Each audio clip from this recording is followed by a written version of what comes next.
So, as a freshman in high school, I signed up for a photography class, and it was 4th hour on my schedule, or so I thought. And the 3rd hour period that I had was really close to the next classroom I had to be in. I got into the classroom, I was the very first student in there, sat in the middle of the class, not too close to the front, not too far from the back. Students started to file into the room. Pretty soon every desk was full, and they were individual desks. It wasn't like a table of desks with chairs at it. And there were 6 students in the back of the classroom that were standing up. Bell rings, no teacher appears. So we're all sitting there and people are kind of quiet, nobody's really interacting. The teacher walks in and he is just rough and really quite intimidating. And for those of you that know me, I assure you this is the honest to God's truth. I was terrified. I wasn't gonna, say anything. I wasn't gonna speak up in this environment. I was really intimidated by this. So the teacher looks at the students in the back and says, "You 6, you were late, you didn't get a desk, class is overfull, go to the office and get a new course." And I'm thinking, wow, this is really, photography is very popular. Well, it wasn't photography at all. It was a mechanical drafting class. And I was terrified. And with the demeanor of the teacher, there was no way I was going to speak up and say anything. So I stayed in the class, despite the fact that I had no idea what it was. I had no desire to be in that class, but pure fear kept me in that class. And it turns out that I absolutely loved it. And if there's a picture that could capture how I felt that first day in class, this is it. And if you're curious to know, which one of these eggs am I, that's the one I am right there. It was sheer terror that had me captivated for at least a week before I could interact and ask questions, but it was a pivotal moment in my life because it completely changed the course of my life. I had no interest in engineering. I had no interest in any STEM-related field, but that one mistake led me on a path to where I am in today. So as I stuck with mechanical drafting, and I ended up taking 2 sections of it by my junior and senior year, it led me to go to Michigan Tech, which I absolutely love. If you're considering colleges, I highly recommend Michigan Tech. Small community, very similar to Traverse City. You feel very comfortable and at home there. Crazy smart students, great alumni base to build upon and experience to go from. Got my mechanical engineering degree at Michigan Tech. And I loved it. I was on the right path. I didn't have any second doubts or questions about what I was doing, which I know I'm very fortunate for. But it was that one mistake that led me in this direction. So, in my profession as a mechanical engineer, I've got to do some pretty interesting things. One of those things is designing the independent rear suspension for a 1999 Cobra Mustang SVT. Now, for the car aficionados in the crowd here, I did not make the decision to put independent suspension in the rear wheel drive of this vehicle, but I was tasked with designing it. And it was a significant design task because when you replace a solid axle, which is very heavy and very stiff, with constant velocity joints that make up independent rear suspension, it's no small feat. And it took us many iterations to get to the right design to make that work out. So if you prefer the solid axle rear shaft, I apologize, but again, my task was to design it, not about the performance of the vehicle. So I've worked in the automotive industry. That was a really fun project to work on. There's other projects that I worked on as well in constant velocity joints. I transitioned to work for a manufacturer that makes gearboxes. And the picture that you see here is the Ivanpah solar electric generating system. And this is a renewable resource that generates enough clean energy to power about 300,000 homes in California. When this project was commissioned, It was the largest in the entire world type of generation facility of its kind. And it's parallel to basically what the Hoover Dam was when it was commissioned in its day and age. It's the modern day Hoover Dam. And I was fortunate enough to work with a team of engineers that came up with a solution that all of those little specks that you see in that picture, those are called heliostats. And they're mirrors that will basically track the sun and reflect it onto the solar boiler, which that is the solar boiler right there. It generates steam that powers a steam turbine, and it goes into the traditional power generation cycle. There's almost 200,000 gearboxes that power each one of those heliostats. And those were all made here in Traverse City, Michigan, and supplied to this project. And there was a few other projects that I was fortunate to work on after this one as well. And so my career path has led me now to my current position, where I work as the Director of Engineering at Star Cutter. What we manufacture at Star Cutter is multi-axis CNC tool and cutter grinders. And to put it in terms that may be more relatable to you, here is the management team at Star Cutter. We were interviewed by Cutting Tool Engineering, came, did a video, and did some interviews. That's our new product line that we just launched. One of the many tools that this type of machine can manufacture is a medical brooch that you see on the side here. And so it's one of the tools, there's reamers, brooches, and different tools that are used during hip replacement surgery or other joint replacement surgeries. And those are all precision ground tools that are cut on our machine. So to parallel it, in one of our customers, they use the analogy, it's like woodworking for bones. Essentially, you're going to ream a hole in, then you're going to come in and broach the hole. They're going to put the replacement joint in there, and away you go. So my path has been a pretty interesting one. I've gotten to work in a lot of different disciplines, with which a degree in mechanical engineering you can do easily. It's very broad-based. It's allowed me to work in the different industries that I have. And right now, in the company that I work for, I have 14 engineers that work for me. I have mechanical, electrical, manufacturing, controls, and automation engineers. Oh, and software engineers. They'd be really upset that I forgot about them. But they're non-linear. They're kind of off in space doing their own thing. But that's all the group of engineers that I get to work with. I'm fortunate that I've had experience in all those different disciplines throughout my career that's qualified me for this position. So there's a ton of opportunity in the world of engineering. It's just, if you like to solve problems, it's just answering the question, what kind of problem do you want to solve? And if you like to solve problems, finding out the type of problem you want to solve, engineering is probably a good choice for you to look into. And just like I had, this really benign experience that changed the trajectory of my life, don't wait for some bright lights, big city, huge event to tell you what direction to go. Pay attention to the small things, because you never know what's going to ignite that spark in you and light a passion for the rest of your life. Thank you.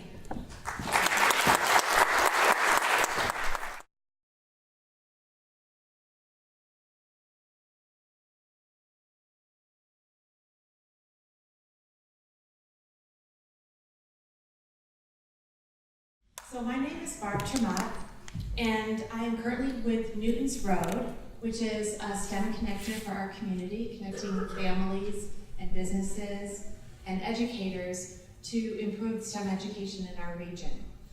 And I just recently started that job in January, and what I was doing prior was 19 years at Cisco, most recently with Cisco Networking Academy. So I'll incorporate that as a big part of my career as well. But if I go way, way, way back, because I have a longer journey than Roberta. And I should say, this is my daughter, Adriana. She graduated from Elk Rapids High School. She's at University of Michigan Engineering, which is also where I was. And she's a biomedical engineer, so she's a STEM going to be a STEM professional, and she has her first internship in biomedical technology in San Diego, California this summer. So, very proud mom. So, on my journey, it was kind of similar with Roberta, that it was kind of an accidental aspect to it. I've said I wanted to be a doctor because I want to help people, and my dad said, well, I help people because I'm a mechanical engineer and I help solve problems.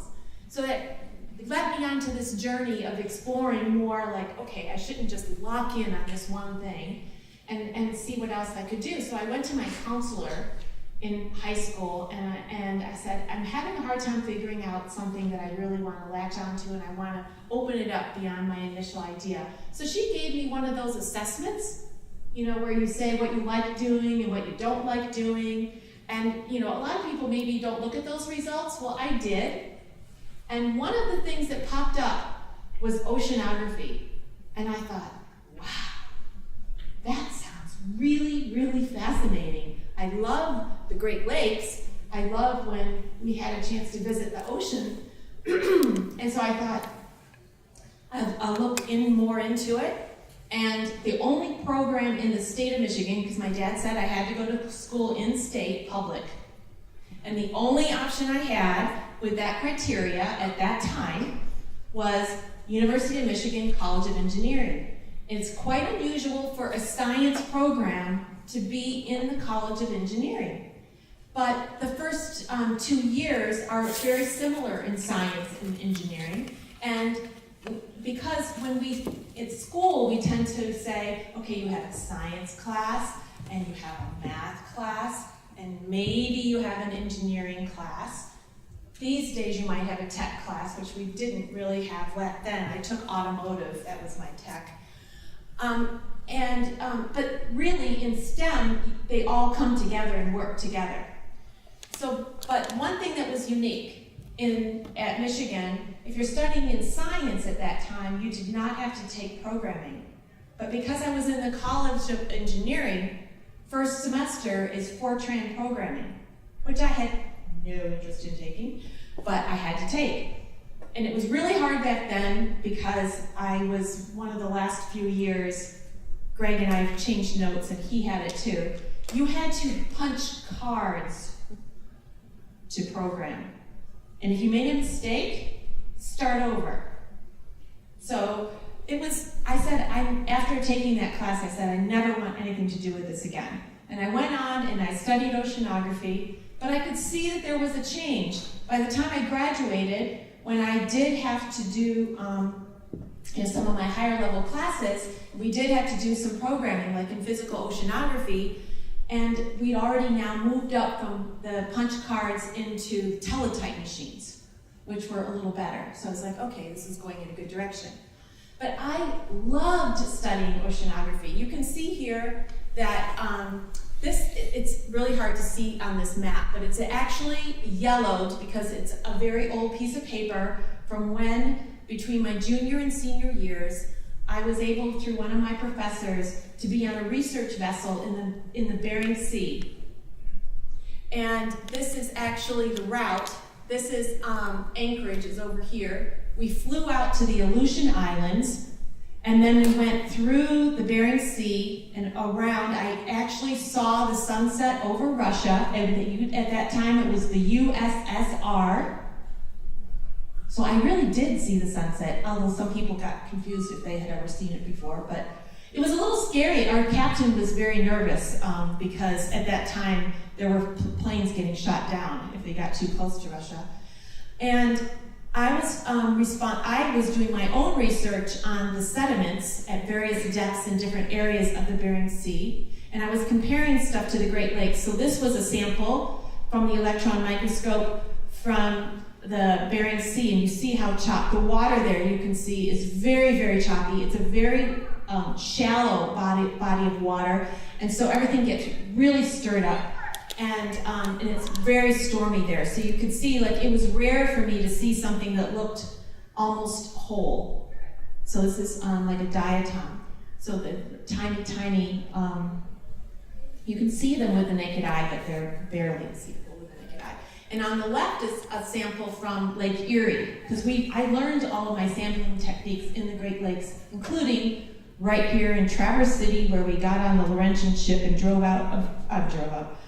went out into Traverse Bay and learned and practiced our techniques in November of all times of year. I don't know why. I guess nobody else wanted to go out, so they let students go out. We all got sick. And then I worked in a research lab at the University of Michigan outside of it. And it was a program called CSAT, that's short for Sea Satellite Images. And I was responsible for measuring wave patterns on these images that were taken from sea satellites. And then they were trying to see if they could find things where the wave patterns hitting the shore. Does anybody recognize this? I know it's just a little snippet, but some people might have had a vacation there, maybe. It's one of the Bahama Islands. And so you could see the bottom formations where it's shallower, but and where it's deeper over here, you can kind of see patterns of how they come in and how things bend as they hit the shore. And we were also looking against weather patterns, etc. And this was a paper. I didn't get a title. I was an undergraduate. In the back it says, in the very last paragraph, something like, "And thank you to the University of Michigan students who helped us get the data." You don't even get your name in the paper, right? But anyway, I loved studying it. And then I went to find a job, and I actually got a job at a geophysical survey company. I was going to be based in Calgary, and I was going to spend half the year at sea, and I was so excited. And 2 weeks before I graduated, they said, "We're laying everybody off." We had the downturn in the oil industry who was buying our services, and don't come. So that's kind of a life-changing experience. Like, you just did this thing, you're all excited about doing it, and before you even start, you're laid off. So what do? Well, you pick yourself up and you say, "Thank you, Professor, for helping me get into the Bering Sea. Do you know anybody that might hire me?" And he did. He knew somebody at Argonne National Lab.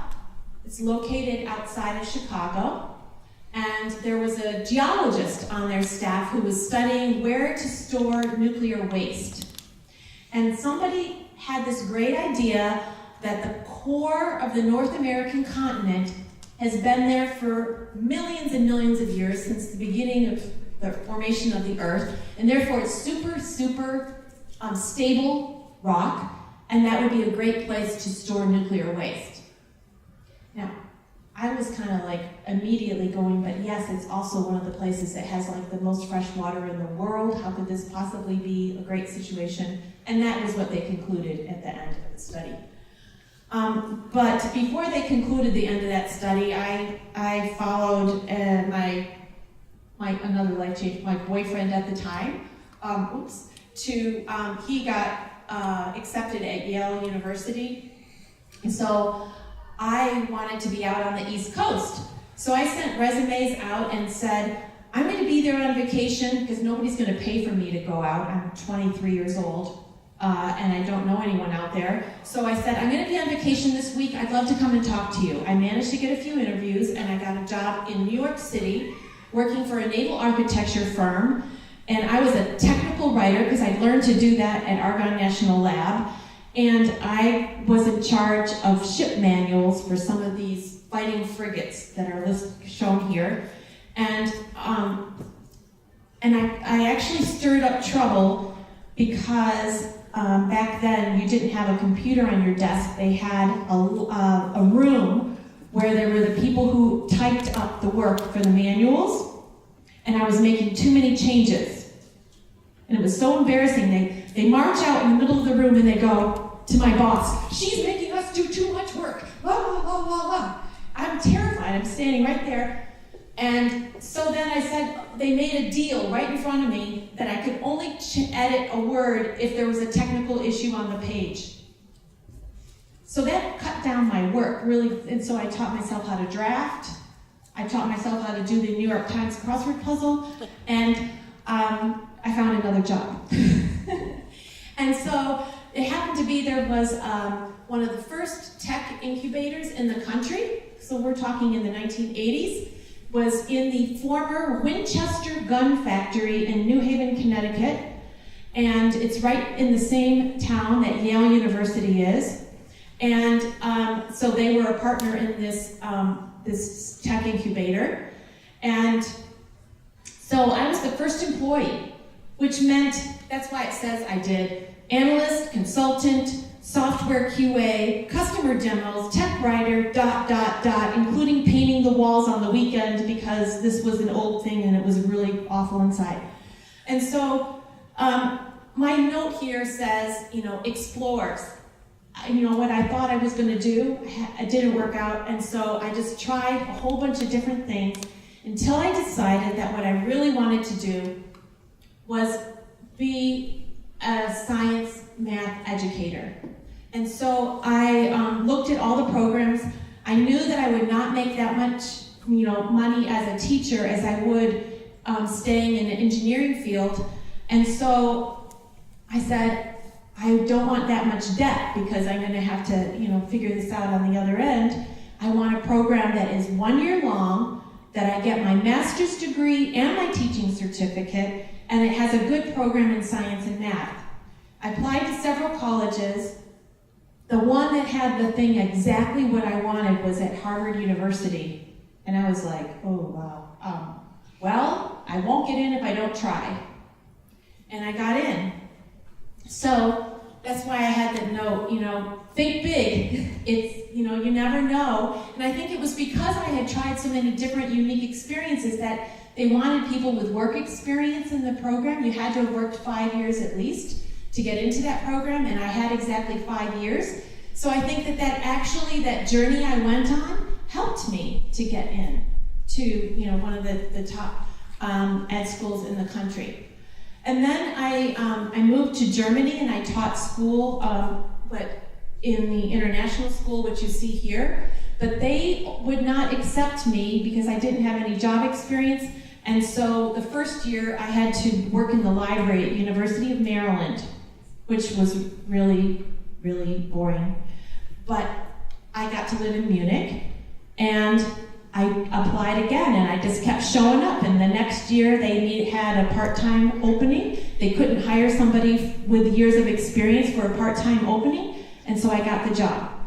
So I loved teaching math, science, and technology and chemistry in this former Duke's Castle in the countryside outside of Munich.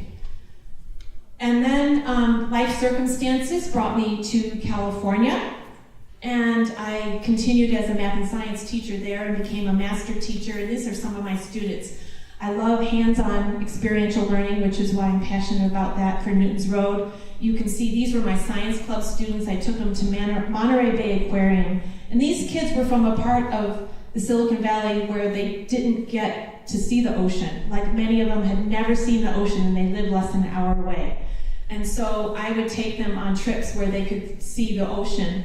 And this kid wanted to know how big a kelp was, and so he stretched it out in the sand and decided it was about twice as high as he. So that was his creative way to measure that. So that's what that is this is a piece of kelp. This is where it holds onto the rocks. And as an oceanographer, I loved that he wanted to figure that out. And here's the tippy top, and this is actually a very short piece, but it was a whole piece. It was hard to find a whole one. So we had fun adventures in that. I ended up hitting a nexus there with education as well. I had some health issues, which made it hard for me to be in the classroom because I couldn't rest and sit down. And also I had worked for 2 years to get hands-on math in the school, and in the end they made a decision to go in a completely different direction, which I didn't think was the right decision for a school that had 40 languages in it. So all that came together, and I went to a job fair and I got a different job. And I worked for, sorry, I keep pushing the wrong button, Veralink Corporation, where I eventually became manager of tech hubs and training. And I started as a tech writer, again, building on that tech writer piece. And then I was training, and I said and I was finding a lot of challenges and errors in the manuals. And so then they said, well, if we make you the manager of all of it, will you fix it? And I said, okay. So, and I was really impressed because gave me that promotion when I was pregnant with Adriana, my daughter. So that made me feel like if you really make a difference and you have somebody who is willing to see you for the whole person and what you bring to the table, which I did have in my director, that, something that is not commonly happen can happen. Because there's a lot, as a woman in technology and science and technology, that's not always the case. So I did feel that I was super fortunate with who I was working for at the time. Then I moved from there. We all got laid off because the company moved to Alabama. And unless you wanted to move to Alabama, you were laid off. And so I moved to Cisco, who was a couple blocks away. And they were doing this thing that was called e-learning. I had no idea what that meant, but it sounded really cool and fun. And again, this is where persistence comes in. So I had an informational interview through a friend that I was able to arrange. And the person didn't get back to me. I got another job offer. I needed to be able to work. And so I sent one more email to the person who had interviewed me, and I said, I have this other job, but I really, really, really wanted to do this. She got that email, she immediately called me, and 2 days later I had an offer from them. So, it's like this never give up, being persistent, clear on what, was you wanted in your heart, and go after it. And I eventually, I did a lot of work on the e-learning platforms, which didn't exist then. I got to share our best practices with companies in Japan and across the US. And I then worked into learning and development for other professionals at Cisco, kind of tying in my education background. And then I went to work for Cisco Networking Academy, which teaches IT curricula. That we partner with schools like NMC. We offer that program at NMC. And I get to work with students and instructors around the world. I had a lot of world travel in that program. But the really cool thing is being a mom, I wanted to be able to be part of my daughter's life. I got to work at home from 2001 until I retired last year. So I was able to be, home a lot of the time during her growing up. And so I also started with Nicole, a friend of mine, another colleague, Girls Power Tech. And so we would hold this once a year in the Detroit area. And we would do some things I would love to have us happen here. This is a speed mentoring activity where they had a few minutes with each mentor. And these girls were the winners of a global problem-solving activity that we would do with them. And this was me volunteering at NMC because I lived here and I'm on the advisory board there. And I'm probably taking too much time. This is, I also started doing strategy for, with the world changing to the Internet of Things and big data and analytics. And how is that going to change what kids need to learn for future jobs? And how do you teach? How do you teach this new stuff? That's just as important to know what it is as how you teach it. So in conclusion, I have had a long journey and I've done a lot of different things. And some of the things I learned is butterflies are good. That means you're pushing yourself, and that's good. Because then you're trying new things and you get to do exciting new things that you never thought, and you test yourself and you grow. And when you're really clear on something, hold on to it, don't give up on it, make a plan to get it, and make it happen. And if something happens unexpected, look for the good, look what you can do to turn it around into something to your favor. And take a programming class. Every single one of you, I highly recommend, regardless of what you plan to study. I don't think that I would have had quite the career trajectory if I had not had my oceanography in the College of Engineering and had a programming class. Because even though I never was responsible for being a programmer, I've worked with programmers and I understand what they do, and I was even able to fix some things with the bit of skills I had at the very, very, very beginning of my college education. So I really think with the way everything's becoming programmable in this world, and it's really important that you understand what it is and what it means. And I'll pause there if you want to read that and pass it on to Caleb. Thank you.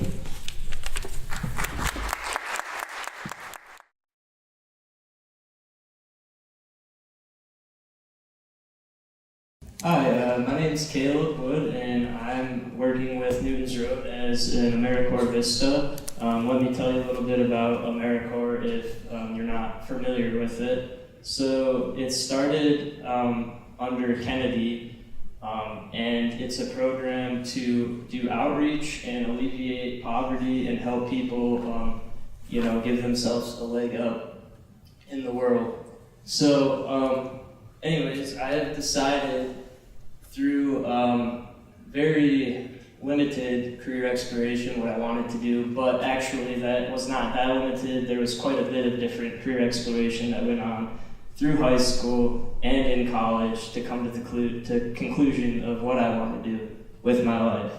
But when I was in high school, I was always the kid that didn't exactly know what did I wanted to do with my life. And basically, I was involved with many programs that helped me kind of decide what I did not want to do. So I really loved to cook, and I thought that I was going to be a chef at one point, which is a great, opportunity if that's what you're into. It's an awesome thing. But there was a program at my high school where it was actually open to the public. It was a restaurant, and I was there. I was a line cook. I was a waiter, everything. And I decided I wanted to keep that as a hobby, not as a profession. And so in my short professional career, I've been here with Newton's Road now for about a month, but I graduated from college in May of 2018, so I wanted to share a little bit about my experience at college, my short professional career, and what I'm planning to do with my future and why I'm here right now. So, if you look right down here, that is the Mackinac Bridge. I'm sure you're all familiar with the Mackinac Bridge. While in college, I would return home for the summers, and I worked for the Mackinac Bridge Authority for 4 years. It was a great job. Actually kind of turned into a career opportunity in a way for me. But I would go to the top of that bridge often, and I would look, and I would see all this fresh water and just the natural surrounding. And it's something that I absolutely love. I love to be outdoors. I love the outside. And it led me to the conclusion that I wanted to study environmental studies and sustainability. So if you look up top here, I am involved there with the Sustainability Council, and I am volunteering at Zero Waste Night, which we collected recyclables, and we basically did an audit of how much we recycled and how much we composted. And through that, in one night, we had 90% that was recycled or composted, and everything else went to the landfill.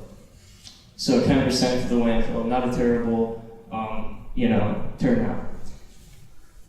But anyways, that is the sustainability aspect of my degree. To the right, that is from one of my favorite classes. That was soils class.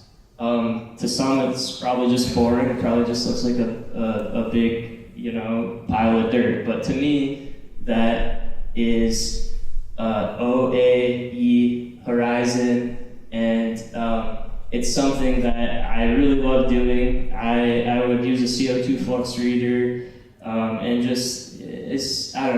was great. So, and there I am finally graduating on the bottom left.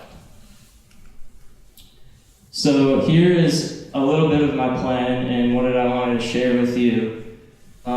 So I'm here with Newton's Road as an AmeriCorps Vista. I had aspirations and plans to go from here to the Peace Corps. Now, that's kind of crazy, and some people might think it's kind of crazy, but for me, I want to do as many impactful and positive things as I can while I'm young. So that is where I'm off to after I'm here. I want to then go from there and take what I've learned in my education and work for the National Park Service. I had figured out while I was young growing up that I have a little brother, he's 11, and I absolutely loved to coach his teams. I love to be a part of his life, and I learned that I kind of have I love to be around kids, and I love to teach them. So to me, I think working for the National Park Service would give me a great opportunity to combine my education with my passions and make a truly impactful and positive career. Eventually, I want to get my master's degree. I am not positive in what yet. I've kind of thought about maybe sustainable design, because I think no matter what, there's always technology in this world. Now, when you combine sustainability and technology, you can really do some amazing things. So some advice I have for you, and I've had to tell myself, is to get involved. Always challenge yourself. Be willing to constantly learn and adapt, so be a lifetime student. Find your passion, and then finally when you do, pursue with a plan. Overcome challenges, you'll have many of them. This is actually a challenge for me, and once I'm done, I've overcome it. So, and don't be too hard on yourself along the way. And everyone's professional path is a little bit different. And I really want to emphasize that. I have a buddy who, he decided that he was going to go to college with me, and he stayed, for a semester. And after that semester, he decided, he's actually he's my lifelong best friend. And he decided college just isn't for me, so that's okay. Well, he went back home, he did some community college, decided that wasn't for him either. But now he is, he does auto body repair, and he does a lot of technical work in auto body repair, and he does well for himself. So I just want to emphasize that everyone's professional path will look different. I'll hand it off to Greg.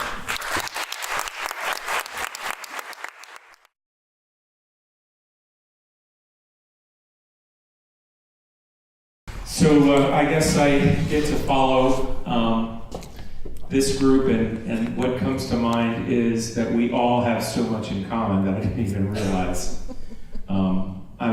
I was trained as an engineer. I love being a teacher, and I've been, my wife's a teacher, my parents were both teachers, and my sister and dad both went to UM. And I first wanted to be a chef. Can you believe that? That was the first job I wanted to be. So, but a lot of the nuggets, what I heard today is, don't give up on your dreams, but be realistic and do things that you love and do them very well.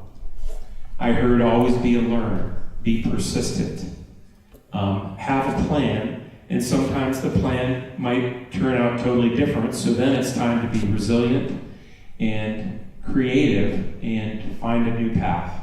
So with me, my path was pretty, it was sort of cookbook.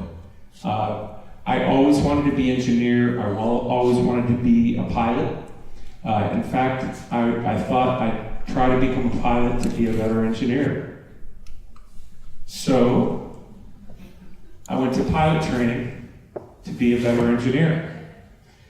Trouble is, I love flying so much, I said, wow, I think instead of being an engineer, I will be a pilot. So I ended up flying airplanes for a full career in the Air Force, put in 25 years flying lots of different airplanes. But I always had that longing to get back to the engineering piece.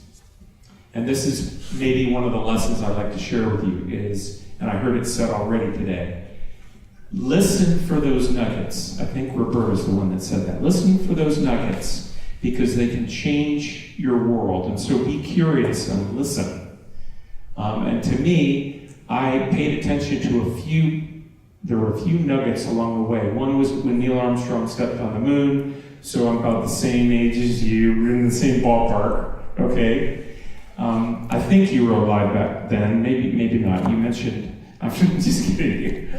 And so I watched Neil Armstrong step on the moon, and that planted the seed. And instead of saying, that's impossible, I said, wow, I'd love to do that. And I never forgot that. And then I listened to my parents, believe it or not. And my dad said, you can't make a job as a musician, because I love music. I said, well, that's okay, Dad. I like engineering. And so to be a better engineer, I went to the Air Force Academy and started flying airplanes.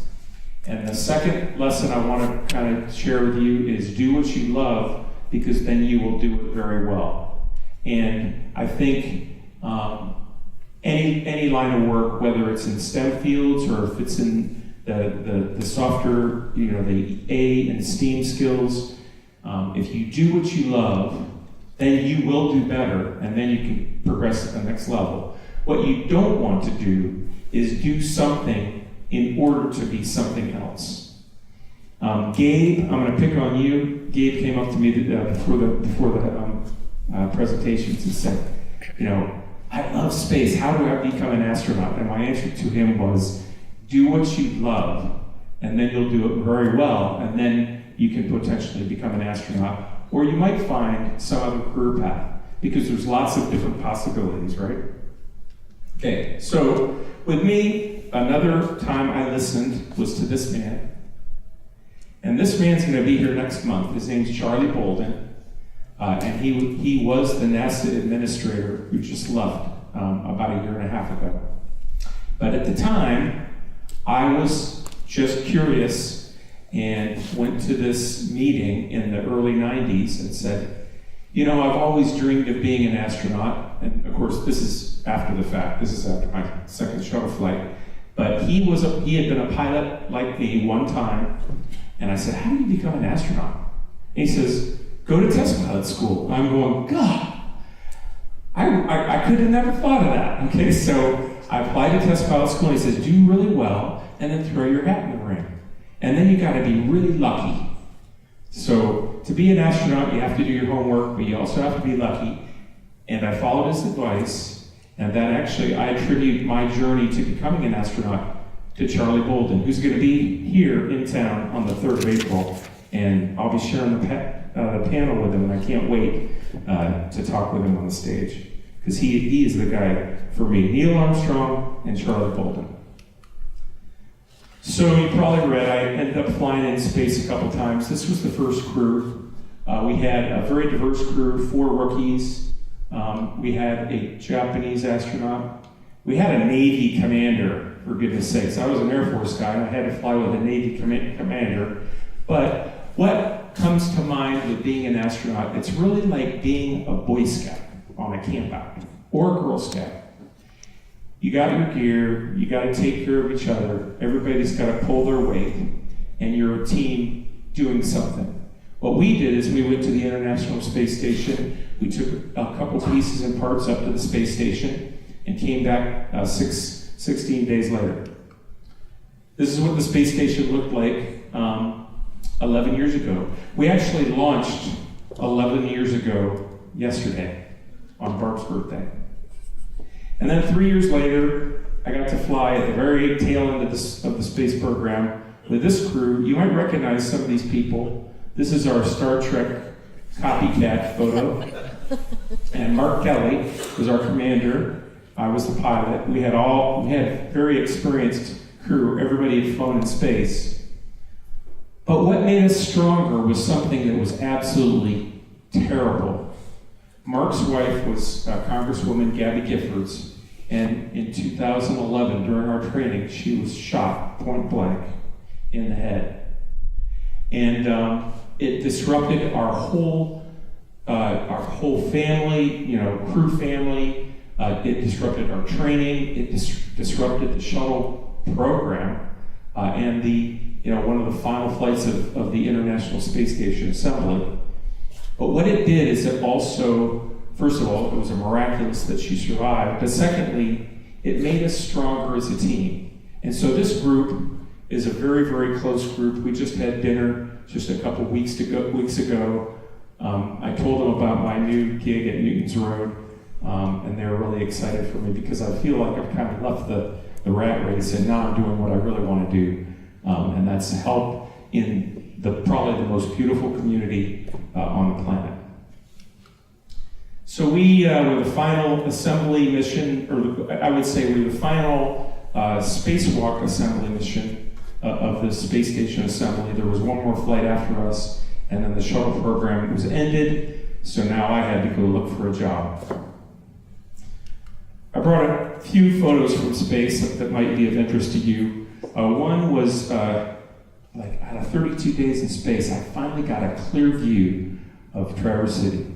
We were 83 degrees, overhead, so just almost dead center over the top of the state, right over top of Michigan.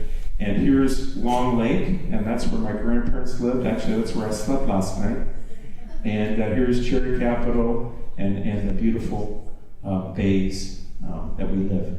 When you're in space and you look at our beautiful planet, you wonder, why are we fighting down here? We're really, spaceship Earth, and we should be crew members, taking care of each other, not passengers. And so I love what Caleb is going to do. Earth sustainability, it's very, very important. And when you get off the planet, you really appreciate how beautiful our planet is. And this is the most beautiful place on the planet, in my opinion. So the International Space Station, here you can see the shuttle attached to the International Space Station. It's about the size of a football field. And if you want to just run the video, I'll talk a little bit about the space station before they pull the hook out on me. When the shuttle program retired, my next job, so my third career, was to help manage the science on the space station. So here you can see how enormous and complex the space station is. It took 15 nations and billions and billions of dollars to assemble this space station one piece at a time. So each one of these pieces represent one shuttle flight. Actually, that was my first shuttle flight. We took that module up. Each of the solar arrays was a shuttle flight.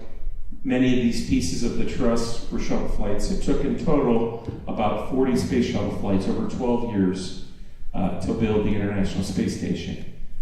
But it's not just about living in space and exploration, but it's about the science that we can do in space. The space station is the only place where we get continuous microgravity. You can't do it here on the Earth. I mean, you can jump off a building and you'll get zero gravity for a few seconds and then you'll hit. We could do a drop tower, it's a little bit cleaner that way. You can also do parabolic flight for you pilots out there, maybe 20, 30 seconds max. But to get continuous microgravity, this is the only place right now where we can do research that takes the gravity vector out of the equation. And so there is real research being done up there. We're also collecting particles from our universe, particles that we can't get here on the Earth because these particles hit our atmosphere and so they change or collide. So we can get some of the highest energy particles ever collected up on the space station. We've collected over 100 billion of them. And they are now starting to show that many of the models based on Einstein's theories are breaking down at the higher energy levels, which means there's something else out there. And that's what research is all about. It's really exciting. We're a very curious people. We sent people to the New World centuries ago. We've explored our country across the lands. We've gone into the seas. We've gone to Antarctica, and now we're going out further into the solar system. And so it's very important. It's been a pleasure being involved in this mission in space. But actually, this job of working science on the space station is what led me to Newton's Road, because it was a not-for-profit and it was about learning. And so my advice to you is be curious, be a continuous learner, be resilient, don't give up, and do what you love, because you'll do it very well. That's all I've got. Thanks.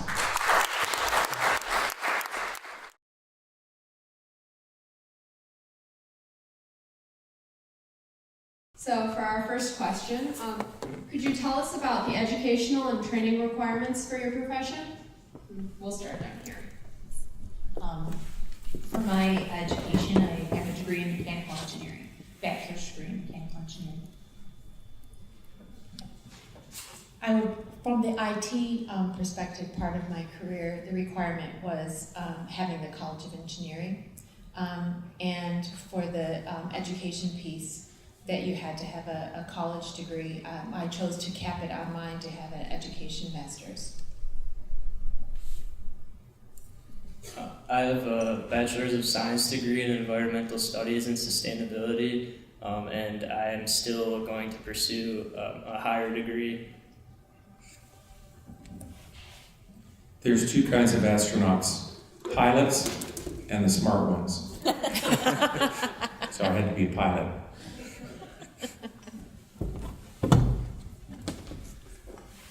All right, our next question is, how many different types of jobs are there for people in your profession?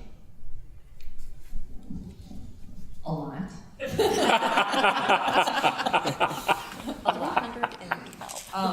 You can go in so many different directions with a degree in mechanical engineering. It's a very high-level, broad-based degree. I've worked in automotive industry, oil and gas, power industry, manufacturing, just a lot of variety. So there's a lot of opportunity, and if you don't like what you're doing, it's pretty easy to change into a different industry.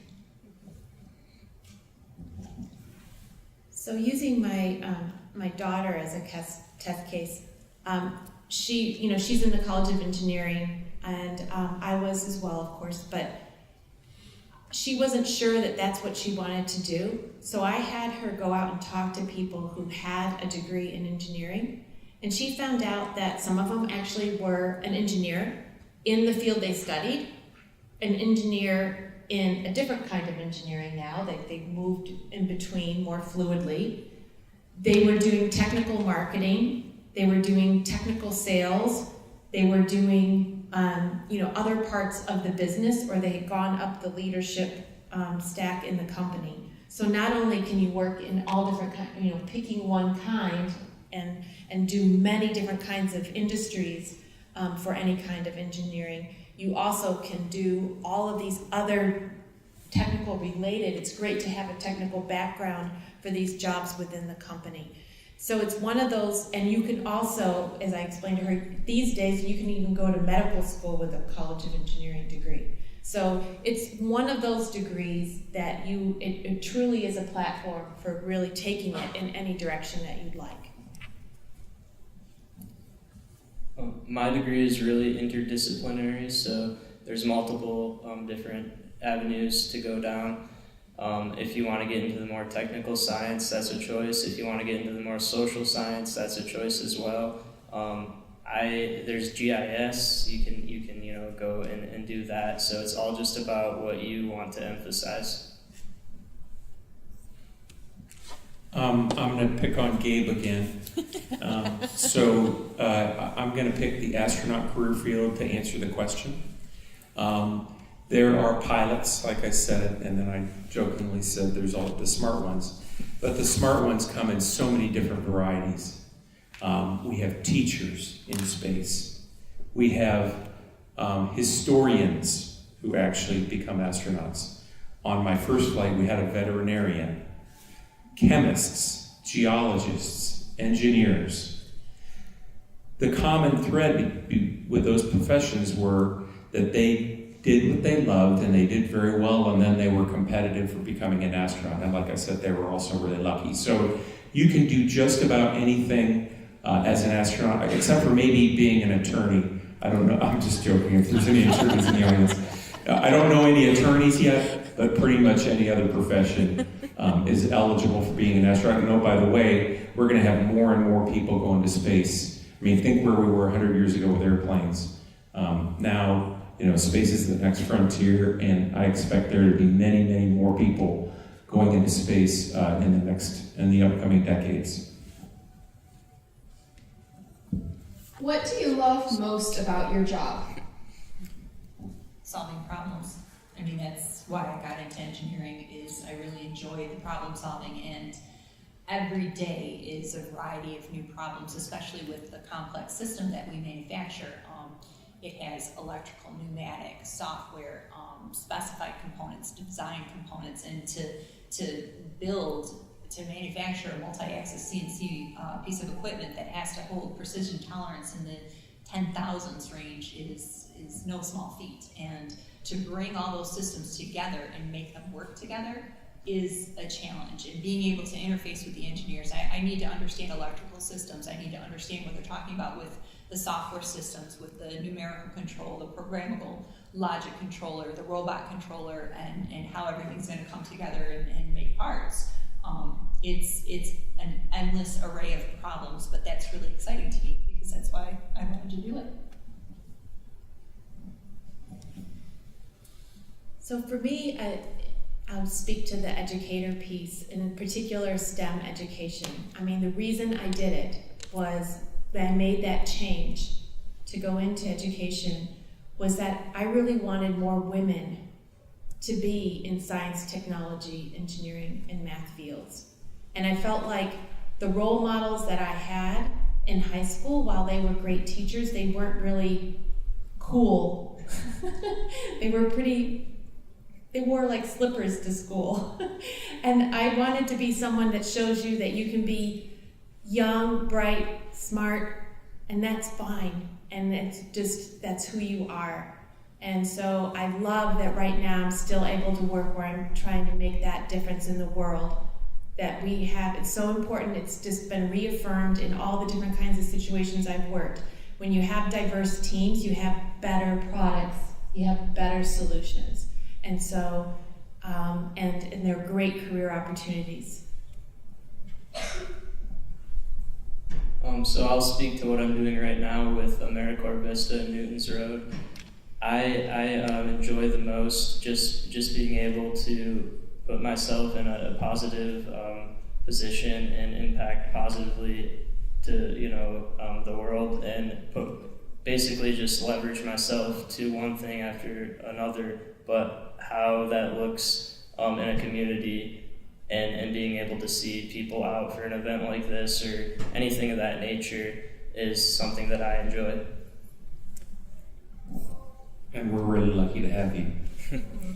I have two things that I'd like to say I love most about my job. Am I allowed to do that?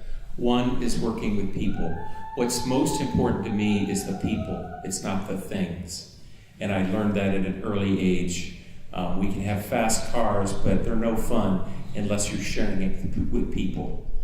The second thing is always learning. All along my career, I've been a lifetime learner, and when I stop learning, then I stop having fun.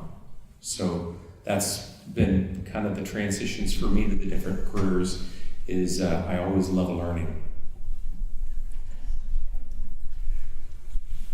All right, so next we would like to hear about a typical day at where you work.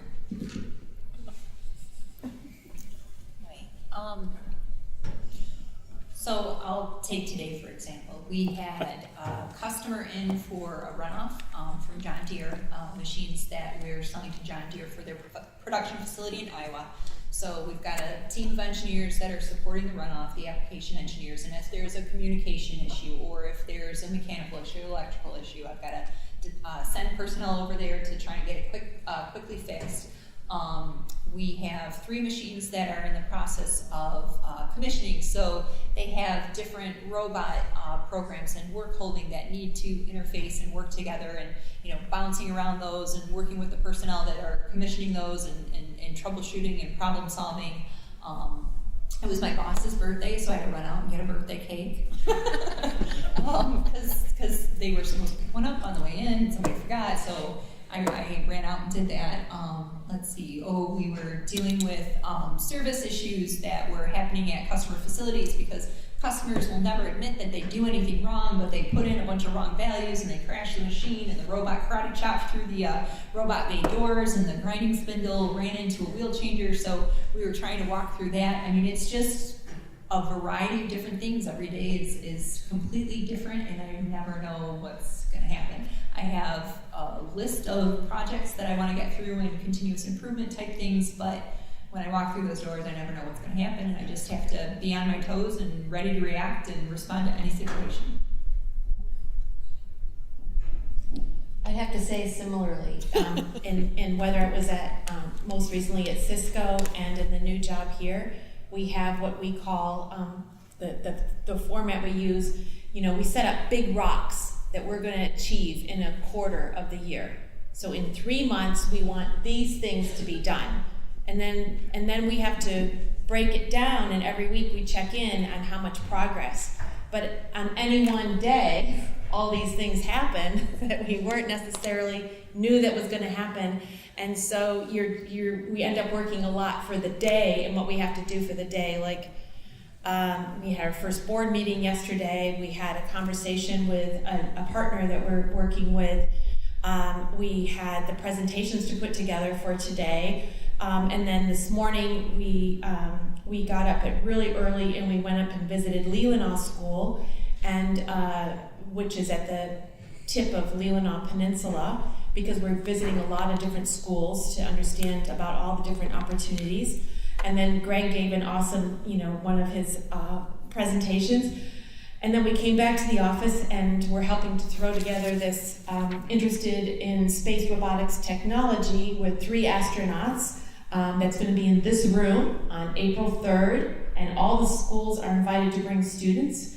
And there's contact info on here in terms of how to get engaged. And they're on the table the Newton's Road table outside the door. So we had to get this off to those people. And we had to finish this flyer for save the dates for the hands-on career exploration for grades 6 through 12 on April 27, May 18, and June 1 to study marine technology, freshwater health, and rocketry in space. So there's more these are hands-on career exploration rather than listening to us.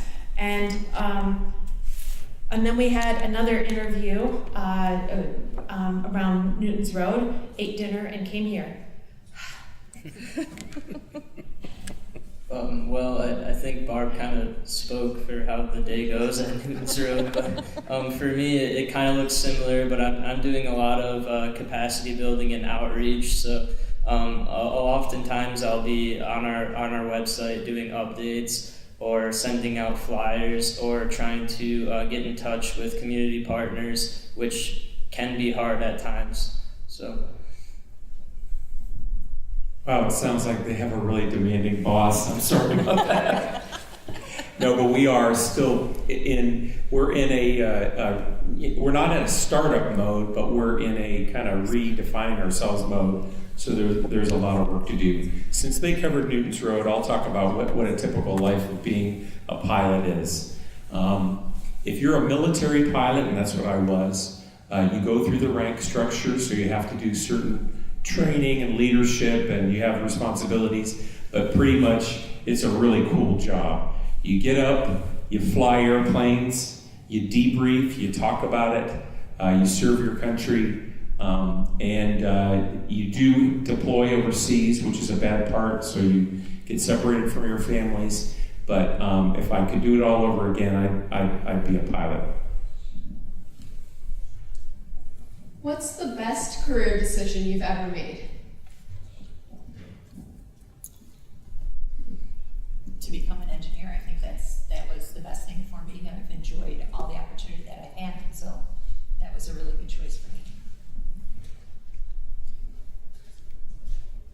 I think also getting the degree in engineering, even though I was going after the oceanography in the end, that had the biggest difference in what my career trajectory, and also in my situation, just because I was trying to walk in the door in places that I didn't know anyone, like in New York and in Germany and in California when I moved there. I didn't know anyone, so having a degree from 2 really well-known colleges was very helpful in that regard. For me, so far, it's been deciding to leave my position with the Bridge Authority and go down the road that I want to go on. It was a big life decision for me, and it's one that I made, and now I'm currently going down the road that I want to go down. I've already answered this question. If you hold up your flyer, one of the 3 astronauts that's coming in April is Charlie Bolden. My best career decision was to decide to talk to him in 1992.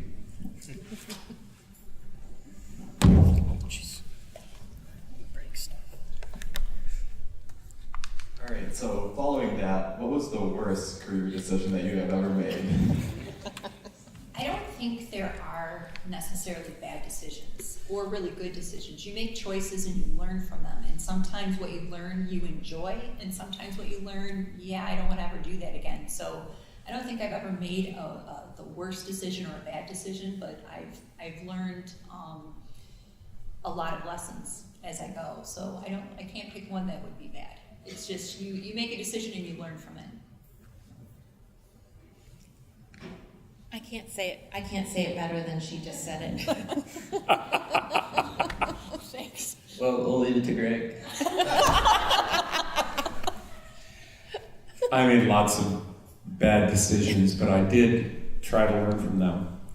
But the worst decision I ever made as a pilot was I chose to get my friend and flight surgeon in the back seat. We were in the Middle East right after Desert Storm, and we were getting some flying training, and I wanted to show him a really cool combat descent where you dive down about 60 degrees nose low, and then you pull it right off at the very end, and then you're about 300 feet at 500 knots, and I was going to impress him.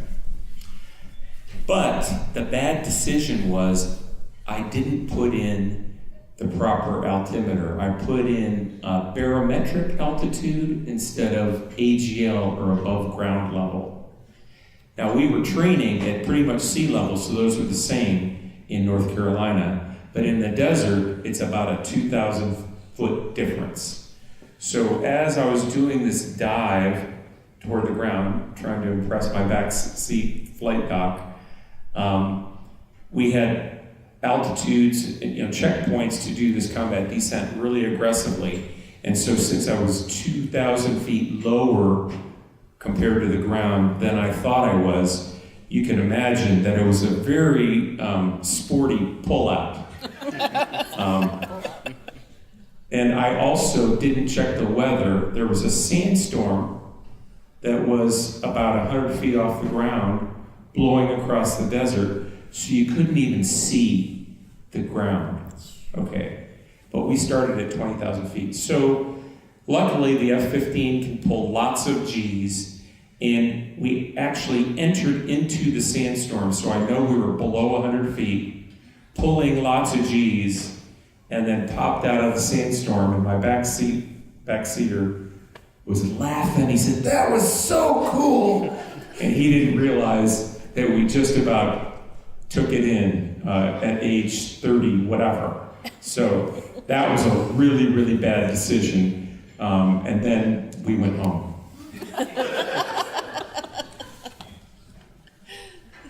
What's the most important career lesson you've learned, and how has it proven invaluable? Persistence. Never, ever give up if you have a strong desire to do something.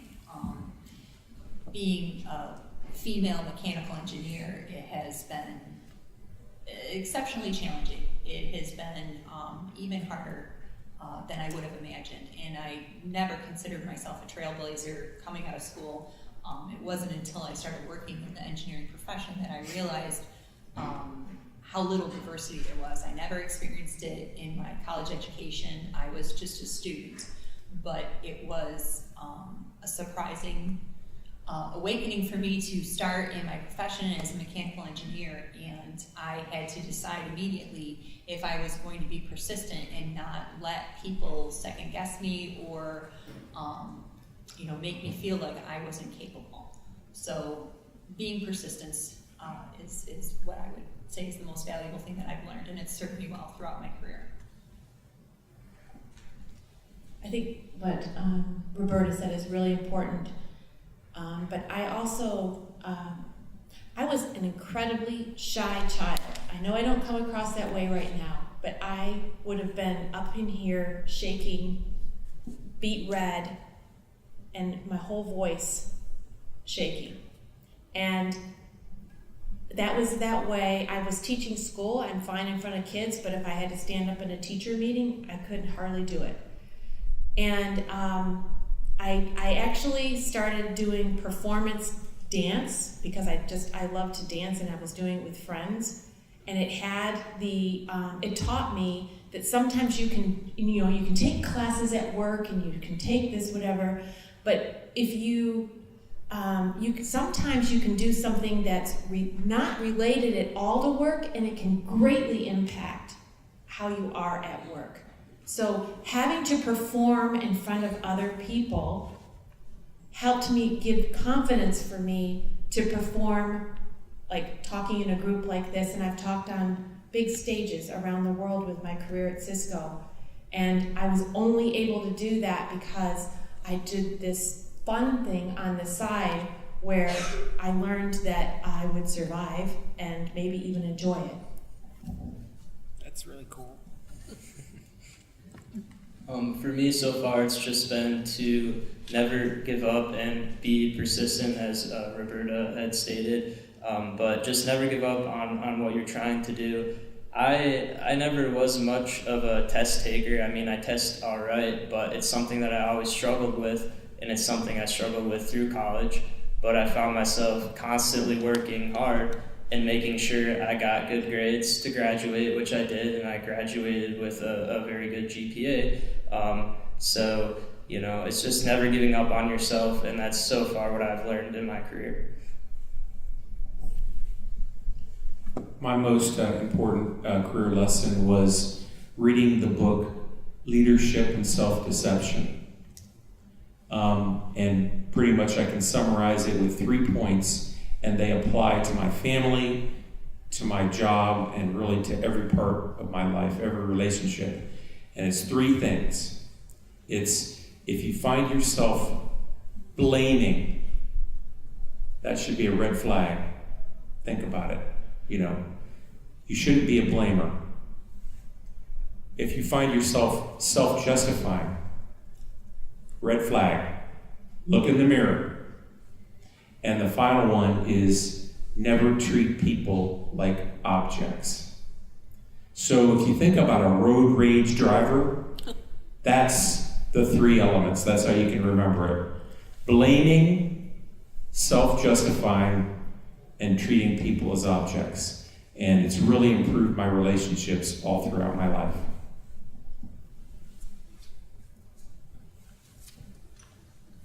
All right, so thank you to all our speakers, and now we would like to go to the audience, see if you have any questions yourself.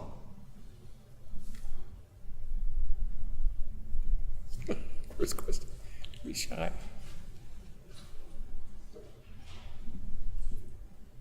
Hi, I was wondering, there's a lot of private space companies right now that, like SpaceX, that are sending people out into space. Would you consider doing that again? Absolutely. We're just scratching the surface with the commercialization of space. A lot of what we call commercialization is really, the government paying for things to be done in space. But we are promoting competition and public-private partnerships. But it's an evolution. So to answer your question, when I first started working with SpaceX, I was really impressed with Elon Musk and his vision, and he's extremely visionary. But they were so entrepreneurial. There were a lot of things they learned, but they learned very quickly. Boeing, on the other hand, a more conservative aerospace company, they're more thoughtful and redundant, but they move slower. So and right now, those 2 companies, Boeing and SpaceX, are building the next vehicles that are going to be tested, in the upcoming couple years. And so, would I be on either one of their first flights? Absolutely. But I know those first flights will carry risk. But the goal is to take space transportation to the next level. And so I think SpaceX is really cool, and I think the combination of SpaceX and Boeing is a nice competition that is going to be very healthy and helpful for the space industry. And somebody can't ask the next question about space. There's a question.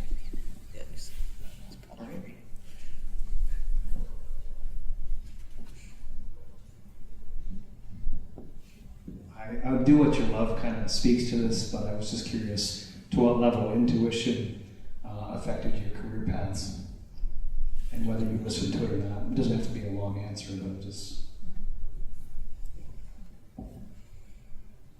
So I pretty much work on intuition a lot in my career, and it's kind of like when it's speaking really loudly to me, I listen, and sometimes, like moving here, we were living as a family in Arizona. The economy tanked. My husband's job and his entrepreneurial job ended like overnight with the economic downturn. And we were here visiting my family, and it was like, this is where we belong. We did a few conversations with the local schools. We figured our daughter would be okay in Elk Rapids, and in 1 week we made a decision to move here. And so it was very, our families were shocked, right? But it was like, it felt like the right thing to do. And that's an example outside of career, but it was related to career. And I did call my boss first. But, he's like, they trusted me. They said, you got internet, you got an airport? Yep, okay. Because my job happened to be where I'm working from home at the time. So, my intuition has been really strong. But I think the big thing about being an intuitive person and improvising person, which I'm also very high on improvisation, is that you have a balance in your team. So when I was leading the global team, 50 to 80 people, my leads, they're the opposite of that, right? And so they kept me grounded, literally. Like I would have I'm a questioner, and provoke, ideas and everything, and they ground with reality. That one is, more probable than this one, etc. So if you have a team that are all people like me, it's not going to work, right? You need the diversity in talents in addition to diversity in all the other different ways.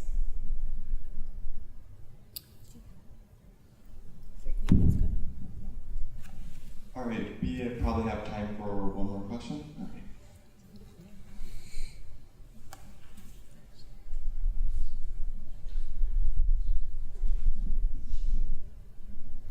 So, if you could give an advice to a high school student, what would be the best advice that you will give to this student for life? Wow, that's a big question. Can I start, Roberta? Yeah, I'll try. I think you've heard everybody kind of follow your dreams, be persistent, that type of thing. But I would say have confidence in yourselves, because there's a lot of times when you may be in a situation and your fear of what you could do in that situation is holding you back. And it's a very powerful demotivator. But if you ask yourself the question, what would I do if I wasn't afraid? I think you would have some pretty amazing answers. So my advice for a high school student that they should use for the rest of their life is to continuously ask yourself, what would you do if you weren't afraid? That's a good answer. So I think one of the things I could have done better younger is starting to build a network. I really didn't start building a really strong network until much later on in my life. So that means, like, you're in high school, that could be professionals that you've met, teachers that you met, like, stay in touch. It's so much easier to stay in touch these days than it was when we were there. But they really can be, really important people in the first stages of your career. In college, I think the thing I could have done better is I didn't really join any professional organizations, and my daughter joined a fraternity that's in biomedical engineering, and it has made all the difference in how much she enjoyed being in college, was having this group of people who have similar interests, who study with you, mentor you, connect you, and now the ones that graduated before her are her network already. And so, you know, building a network like that around the things that you care about and you love is you know, that becomes an extension of yourself and opens up doors. I think it's important to make a concrete plan, but understand that that plan can always change, and often does, as you can see from the panel here tonight. But it's about getting yourself out there, opening up those doors, getting those opportunities, and pursuing those opportunities once the door is open. Once again, I've got two answers to the question. The first one is work hard. Don't be a slacker. Work hard. When you wake up in the morning, accomplish something. Whatever it is, work hard. And my second piece of advice, I've now forgotten it here.